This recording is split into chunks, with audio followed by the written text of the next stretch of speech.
Isn't it always the way with these things? I decided today that I'd just take a short run down to the filling station and get the tank topped up, because I'd used quite a bit of fuel up just experimenting while I was trying to get rid of the misfire.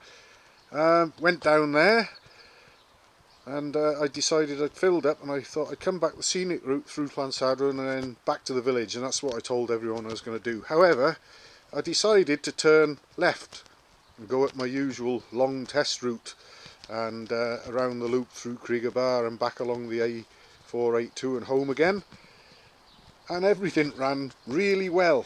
No sign of the misfire, and I wrung the bike's neck actually, especially on the way back, to the point where I've got to look for a horn because that's gone. I overtook shed loads of things.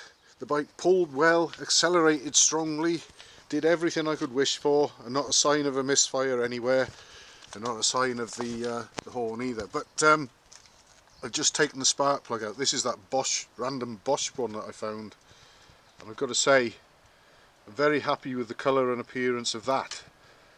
That is spot on. I don't think we're going to be worrying about losing a cylinder anytime soon. Also, this is my first look in there. I don't know what anyone else can see, but I can see that the oil level is still where it was before I set off. The only other minor adjustment I made to this was I weakened off the pilot mixture. I must have turned the screw out about a turn actually from where it was yesterday. Whether that's got any bearing on anything I don't know, but I'm happy with the look of that spark plug, and perhaps finally we might be able to get some rides on this machine just for the enjoyment of the ride, rather than trying to see if it's going to keep going or if I fixed anything. Fingers crossed, it won't be long before we get out and enjoy a ride on it and come home without any trouble like I did just now.